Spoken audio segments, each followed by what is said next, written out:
It's the Sick Podcast, CF Montreal Talk, and we are going live. Subscribe to our YouTube channel. It's absolutely free. Tell your friends about it, and you can also follow us via Twitter at SickPod, CFMTL. A big win in Kansas City versus Sporting KC. 2 goals, 10 minutes apart, one of which came courtesy of Bryce Duke.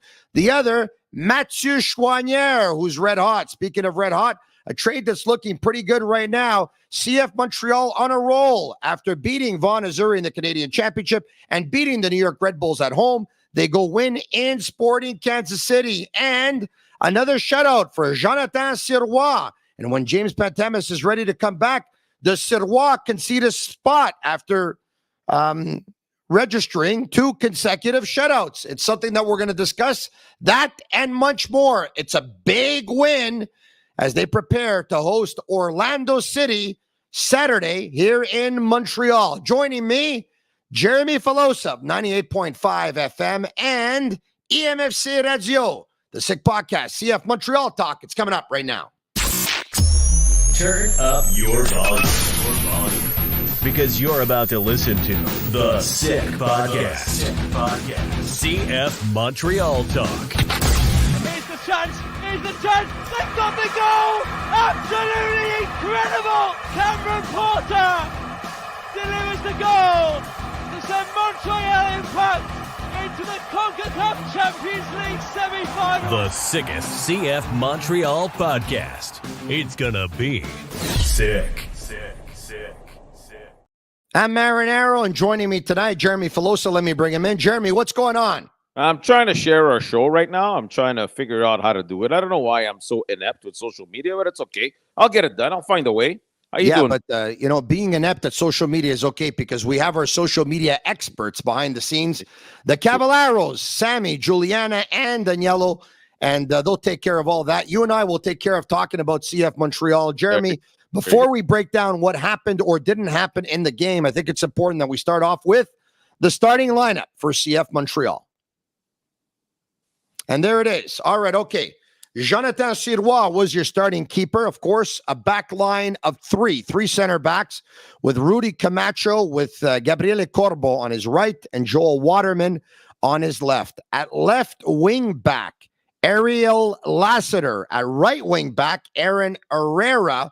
In front of the back line, Choinière and Wanyama, with Rhea and Duke playing in behind Chinoso Ofor.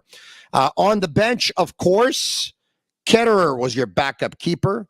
Saliba, Thorkelson, Sunusi Ibrahim, Hamdi, Campbell, Zachary Broguillard, and Jabang, as CF Montreal played in a 3-4-2-1. We could take a look at Sporting Kansas City very quickly.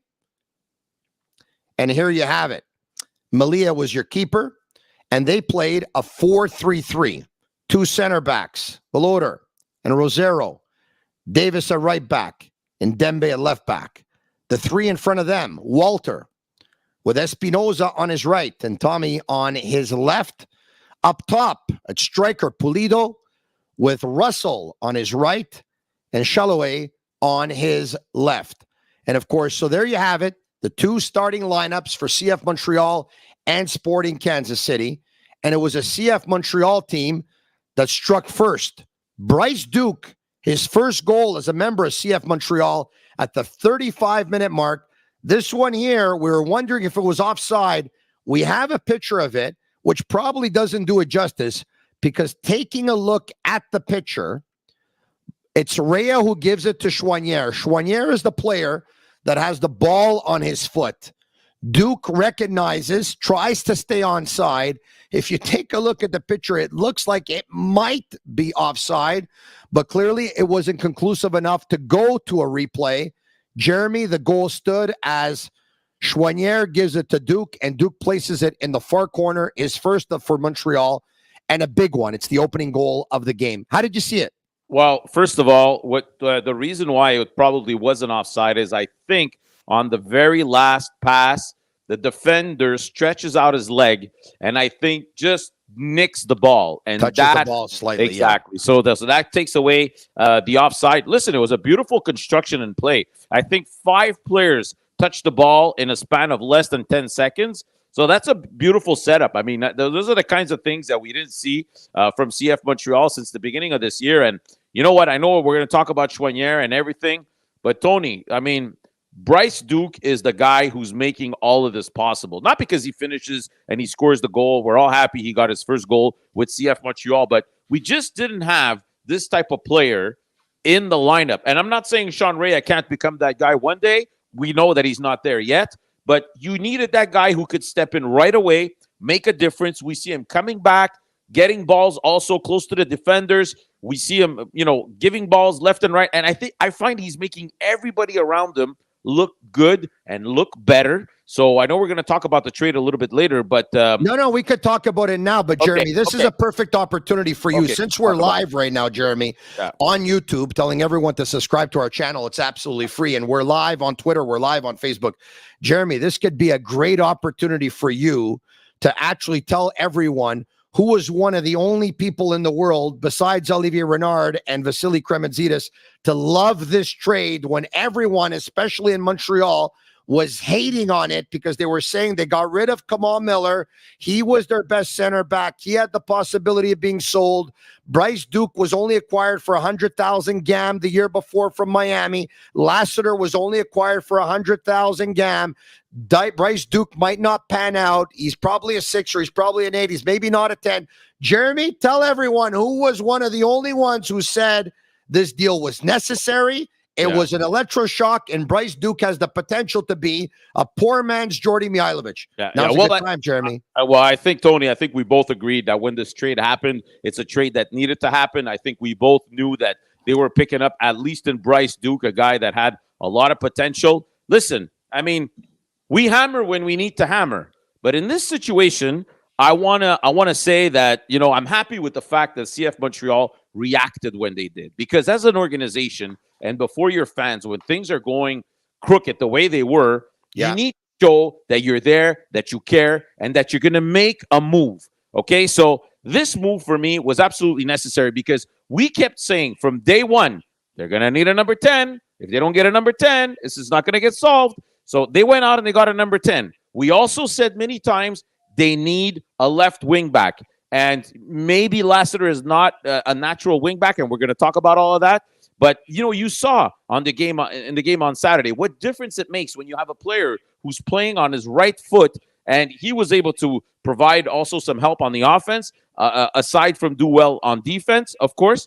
And so what did we ask for? We asked for a number 10. We asked for help on the left side of the park. They did both that. We asked the team to invest a little bit of money. They took $1.3 million in GAM to make this trade happen. They probably overpaid a little bit because they were in a stressful situation where they needed to get this done before the deadline. That's fine. I don't have a problem with that. The only thing that's left is maybe a striker. But all in all, they addressed a lot of the things that we kept saying from day one they needed to do.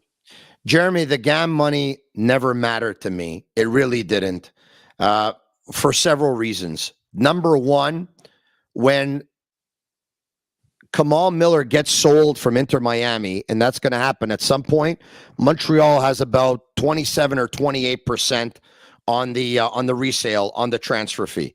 So if Kamal Miller is sold for, let's just say he's sold for 3 million euros at 27 or 28% or whatever it is, well, you're going to end up making, what is it? Nearly $1 million. $900,000 or just under 900,000. That's number one.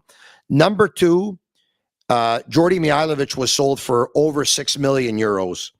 If Bryce Duke is half of Jordy Mihailovic and he ends up selling for 3 million euros, well, at that point, you're making money on Bryce Duke. So, so Bryce Duke gave them an option that they haven't had since Mihailovic left and since Miljevic was out with an injury. Lassiter will recall, whose favorite position is that of second forward, comes in when Kyoto and Mason Toye were ruled out with injuries. In Mason Toye's case, it looks like it's pretty long-term. Lassiter adds a left foot on the left wing position if you play him at left wing, which they were using, of course, Lapalainen, who's a natural right footer. And as natural left footers, you only had on this team Iliadis and Thorkelson.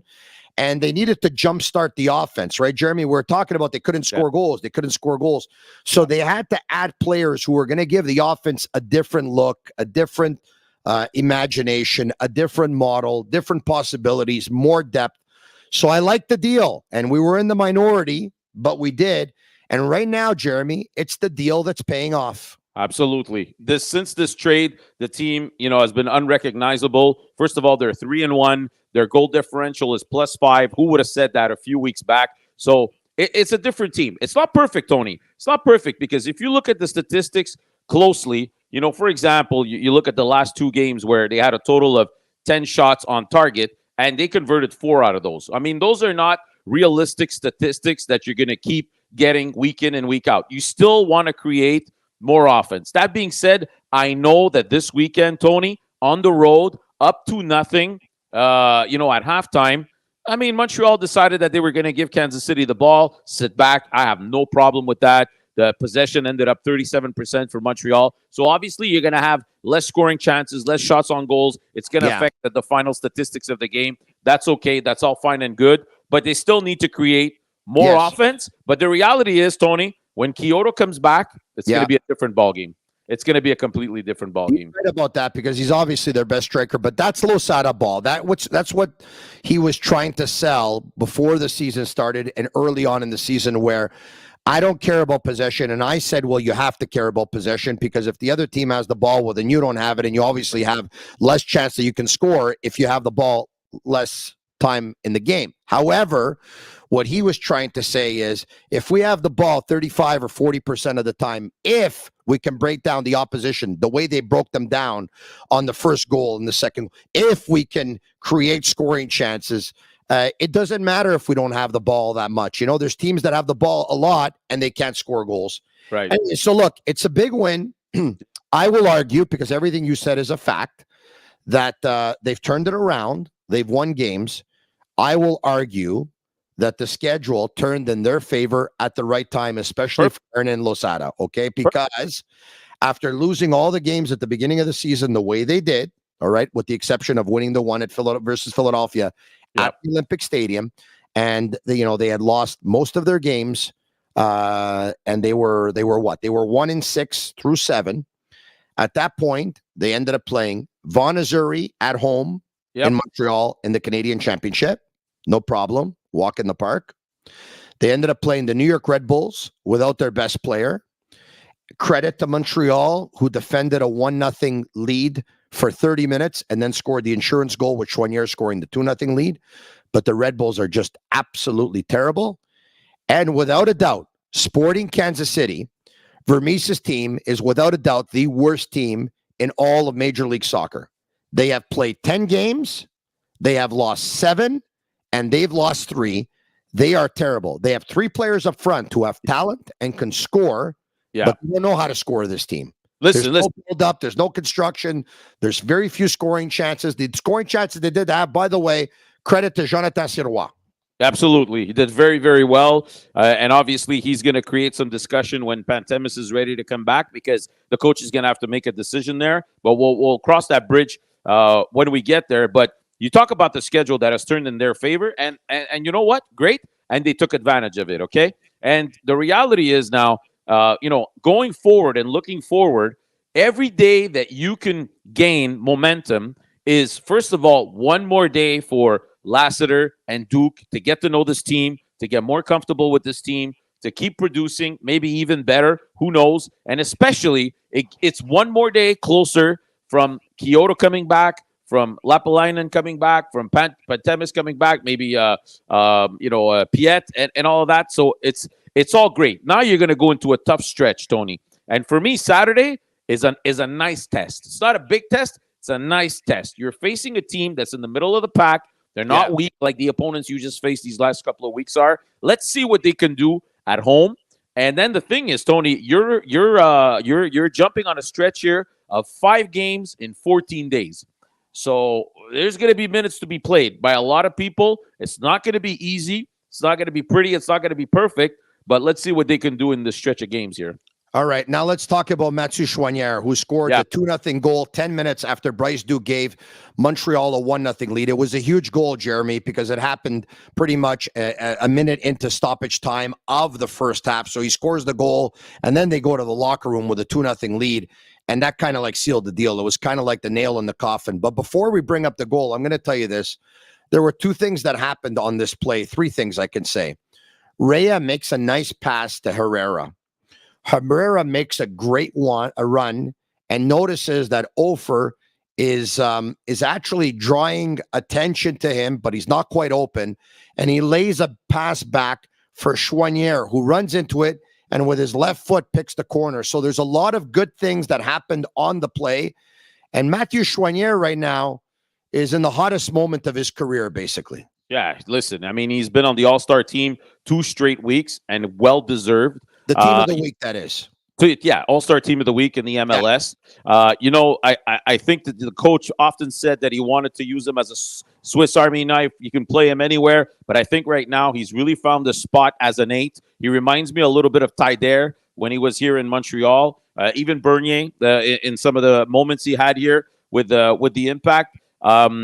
Listen, we know Losada loves this type of player, right? He's in great physical shape, which is what Losada wants. He's not at that level yet, with all due respect. I mean, I know what you're trying to say. I'm starting to see flashes, though. Well, I'm starting to see flashes. Flashes is one thing, but Patrice Bernier used to do it with a regularity, unless, of course, he was in the coach's doghouse, which happened on 1 or 2 different occasions, but Patrice Bernier was another category of Mathieu Choinière. Maybe Choinière might reach that level one day. I hope for him. I think he can. Tony. And you know what? The progression that we're seeing from Choinière is proof to me that it takes time, Tony. It takes time. Of course, it takes time, Jeremy. Showed some flashes in the years past. Now he's become a guy that you probably can't take out of the lineup. But when we jump the gun with guys like Saliba and Zouir and threw them in the starting lineup at the beginning of the year, this is why I kept saying it doesn't make sense. It takes time. Choinière, Jeremy, it all depends on what, let's put into context that doesn't make sense. Are those players going to give you the best chance to win? No. If that doesn't make sense, you're right. But the objective, number one, at the beginning of the season was to win as many games as possible, or to get the young kids in, to develop them, to play them, and to sell them. Yeah, but because Tony, if that was the objective, what are you going to sell Saliba for after a first year in the MLS? That can't be your objective. You're still going to be able to sell him, Jeremy. They didn't sell Kone after 1 year. Yeah, I understand, but Kone is in another class. He's a special player. I agree with you. They're 100%. not all Kones, right? But Olivier Renard is the president of the Nathan Saliba fan club. I'm going to tell you right now, and make no mistake. Are you ready? Yeah. One of the big reasons why they loaned out Rida Zouir to go to San Antonio, and there's many reasons, by the way, that he was loaned out. One of the big reasons is so that there's one less player in front of Nathan Saliba, so Nathan Saliba can get in there. Honestly, I don't even know what the heck we're talking about here. Nathan Saliba came in towards the tail end of his game, okay? And that should exactly be his role right now at his age and with the level of competition he has. That's where he should be. I don't disagree with you. So I don't know. Like you're talking to me about a guy like as if like this guy's going to be sold for $10 million at the end of the year. I'm telling you that before the season started, and you know this, in the winter, they already went to see Rida Zouir to tell them, to propose to him that they were going to loan him to the USL before the season started, before the preseason started, because in their deck of cards, they saw Nathan Saliba there, and they want to get him some playing time. They believe, without saying that he's in that category of those greats, they believe he's the next one of the players to be sold, or was the next one. I'm going to say during the winter. I'm going to say what Roger Brulotte always says. Pour l'instant, c'est pas un prospect, c'est un suspect. We'll see, right? Okay. We'll see if it works out. Look, in the depth chart where he is right now, look at the success the team is at, and look where he was at in the depth chart at the beginning of the year, and look how the team was playing. Listen, I completely agree with you. All I'm saying is, needs What to I'm be saying is, right I'm not there. saying that I'm saying what I'm saying because I agree with what I'm saying. I'm saying that's the way they saw it. And when you loan out Rita Zuir and you bring in no one at the deadline there on midnight, but before midnight on the Monday, when you could have brought in a player, it's to make a little room for some other players to be able Okay. to breathe a little bit So better. let's talk a little bit more about this game, okay? Yes. I'd like to talk about Lassiter because Yeah. okay, so we knew at the end of last week that he had a few options, Losada, right? At Yes. that left back position, wing back position. He could have Correct. gone with Thorkelsson. He Yes. could have gone with Lassiter. I'll even add Sean Rea to the list. Sean Rea, or he could have moved Chouanier. Chouanier. He could have moved Herrera to the left side. He didn't do that. Okay, He could have put Broguillard on the right side. Correct. Yes. yeah. So Lassiter told us clearly, Tony, Yeah. it's not my natural position. I'll play wherever the coach wants me to play. Yes. But I really prefer to play up top. Now, the You way can tell, that Jeremy, he doesn't like defending. Okay, he did a pretty good job, actually. Yes. I gotta say. Okay, so he did a pretty good job defending. You know, albeit it was Kansas City. I like the fact that when he got close to the box, first of all, we saw him with a couple of nice moves to eliminate defenders. That's something I really like to see because, you know, a guy like Lassie can't do it on the left side. He can do it on the right side, but can't do it on the left side. And I think the coach made a deal with him, probably told him, listen, I need you there.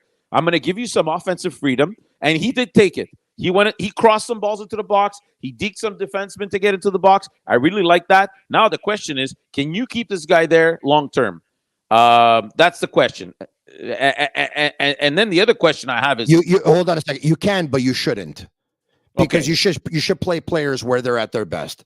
I Ariel understand we don't Lassiter is have at his anybody to best play as that a position. second forward or as a left winger in a 4-3-3. They're not going to play a 4-3-3. Exactly. So he's at his best as a second forward. But there's limited amount of players, once again, that kick with their left. He's not at his best as a left wing back, Jeremy. Did he do the job? He did the job. But A, not everyone's sporting Kansas City. Right. Because they're the weakest team in the league. And B, he can do the job so much better if he played his preferred position. I understand. But at this moment in time, I would argue and I would tell him, listen, I'm going to give you some offensive flexibility and openings that if you want to take, you can take. But I need you there right now. And the reality is Herrera, Tony, for me, is really starting to look like the guy that we saw with Real Salt Lake in the past. He's starting to feel more comfortable. At the beginning of the year, he looked like he was lost. But now he's looking like himself again. Why did he look like he was lost at the beginning of the year? Well, I think first of all, he wasn't playing his natural position. That's bingo. That's why, because he was playing in a 3-man center back at the right center back. And the thing is, I don't think he had confidence that if he was going to cross balls into the box, that something was actually going to happen. So he wasn't crossing any balls in. But you saw this week, Tony, that when you have Lassiter on the left and Herrera on the right, and both of them are not shy to put balls in the box, stuff's going to happen. You know, that's what I'm okay. Yes. So they become more threatening when they have weapons like that on both sides of the field. So that's really nice to see. Yeah. Let's see what happens with Lassiter over the next couple of weeks. We know that Eliadis is going to come back, but I don't think he can give you that same percussion. What's the word I'm looking for in English? That same impact, maybe on that left side. Maybe decisiveness from an offensive perspective. Yeah, okay. And so all that was great. And I think a lot of, I think Bryce Duke in the middle gives a lot of players confidence. He makes everybody look better. Wanyama's not perfect. Looked a little bit better, though, Tony. It's starting to... I thought it was Wanyama's best game of the season, personally. Okay, so there we go. The only thing is with Wanyama, as much as I do, you can't play him every 3 days and expect him to perform. It's not going to happen. He can't start in the middle of the week. Jeremy, you don't have to worry about that because when Piet comes back, that's a position. We talked about the number 6 position. Yeah. Okay, Chouanier played as a 6 next to Wanyama. Piet, over the last couple of years, has played as a 6 next to Wanyama. Yeah. Saliba can play as a 6, off the bench next to Wanyama.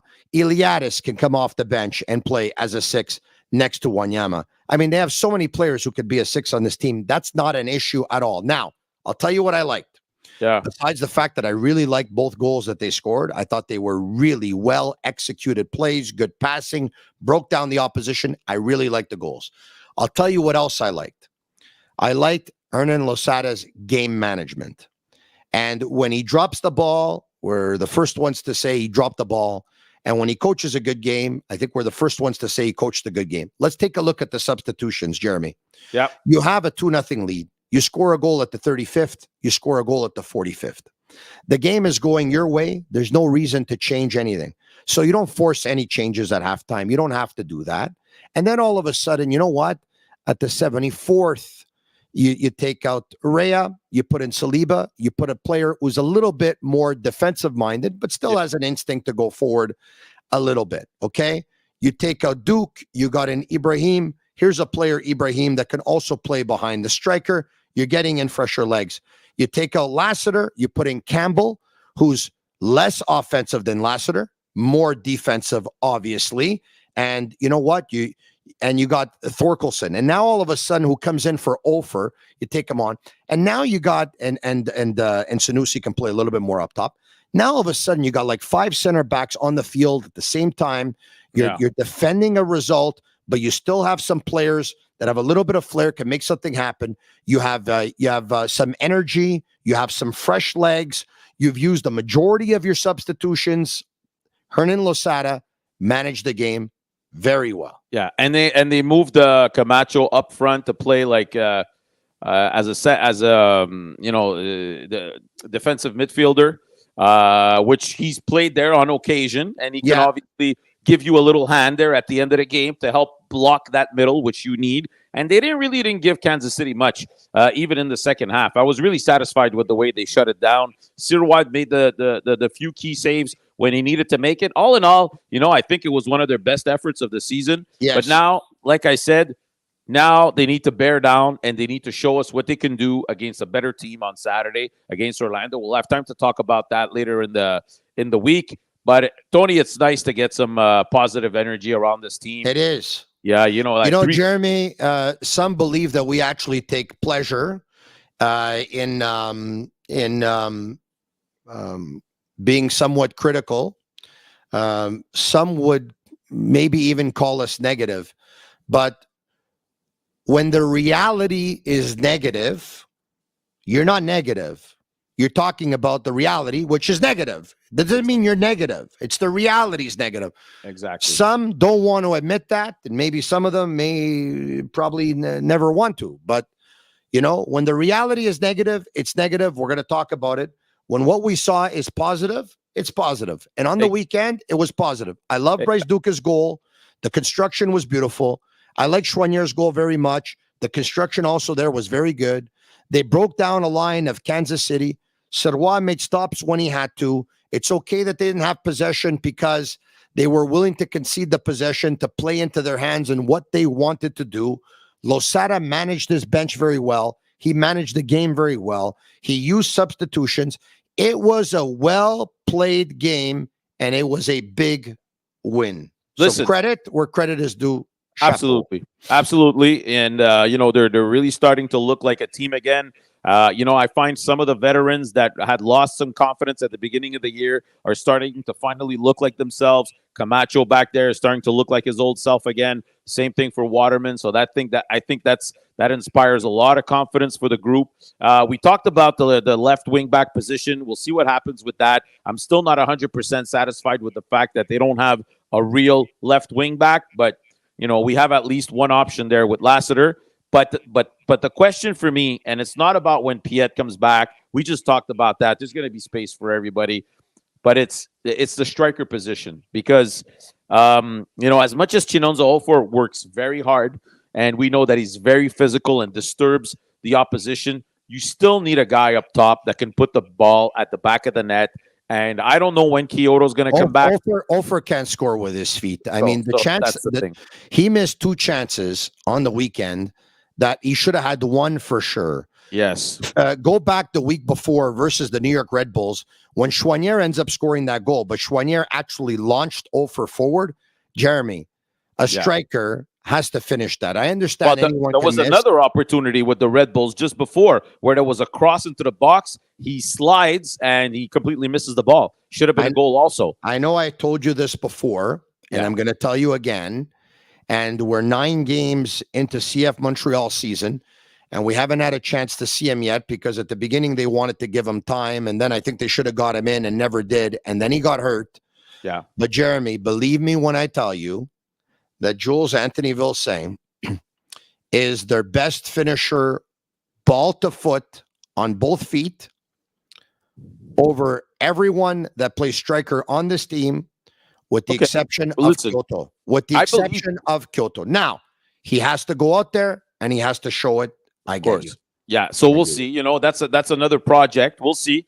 As Roger says, I suspect we'll see what he can do when time is given to him. But right now, I mean, short term, Tony, I think this is going to be a problem because Romel Kyoto is going to leave in the summer to go to the Gold Cup with Honduras. He's not going to be there. I don't know when Mason Toye is going to be back. Sanusi Ibrahim is not able to score. I don't think the coach trusts him right now. 0-4 can't put the ball at the back of the net. We just talked about it. You know, that's just with his head. But you know what? He does have qualities, eh? He draws players to him. He does. Holds up the ball well. He protects and shields the ball well. He creates a little bit of havoc in the box. It's not all bad. You can't have all strikers who are good ball to foot or putting the ball in the net. He has value. He does. I think if they were playing with two strikers, it would be better because he could do the hard work that most strikers don't like to do. And, you know, maybe the other striker with a little bit more talent can be the finisher. Right now, it's not the case. They're playing with one striker up top. We'll see. But they're going to need something a little bit better than this. They're going to need a contribution of a striker up top that can score you a goal every once in a while. Right now, they don't have that. And I think in the summer with players leaving, injuries, it's going to end up being a problem at some point. Yeah. The challenge is right now in terms of the scores, though, in terms of the forwards, is that the way Duke and Rhea are combining and the way they're looking, you get the feeling that the 3-4-2-1 is going to be a preferred formation over the 3-4-1-2. So chances are you probably won't see two forwards together. You're going to end up seeing two 10s. But listen, very happy for Sean Rhea, first of all, for getting on the score sheet for the first time in MLS. I think it was his first official assist. He had two of them on the weekend. Great for him. One thing, though, Tony, I'm just going to say it like this. You know, Kai Kamara scored again this weekend, eh? Yeah, I know. You know, like, honestly, I go back to that. A great header goal, too, eh? By the way, a great header goal. You know what? Give to Caesar what belongs to Caesar. He deserves credit. Listen. I mean, the reality is if he was the backup right now to Kyoto, you know, I think this team, Montreal, has, you know, at least 2, 3, 4, 5 more points in the standings. You know, and it's unfortunate that a stupid argument cost us this guy because for the salary he was making, honestly, and his capacity to put the ball at the back of the net, which we always say is the toughest thing to do in soccer, it's extremely unfortunate that this guy's scoring goals for another team. They didn't like his approach in the whole situation, Jeremy. We already heard what they had to say. We haven't heard what he had to say yet. I mean, but you know what? If every team in the world kicked out their best scorer or one of their best scorers because of, you know, certain attitude issues, none of the teams would have any goal scorers in the world because a lot of these goal scorers, they have that side to them. And sometimes you got to live with it a little bit. But for a team, Jeremy, that's trying to sell the whole team thing and the collective, if you have one guy that's swaying one way, you're worried that he's going to bring others with him. But he wasn't doing that in the dressing room. He was extremely appreciated in the dressing room. In the dressing room, he was. So that's all that matters. Did he arrive late in practice in camp to a meeting? Yes. He arrived late, and I don't think he had the right approach when he did show up late, when they asked him for an explanation. And he also brought 2 young players with him. Those 2 young players apologized, said what they needed to say. They had no business being late. He did not. They didn't like that either. But like I said, Tony, it should have never have gotten there. Yeah, no, you're probably right about that. And listen, can he score goals?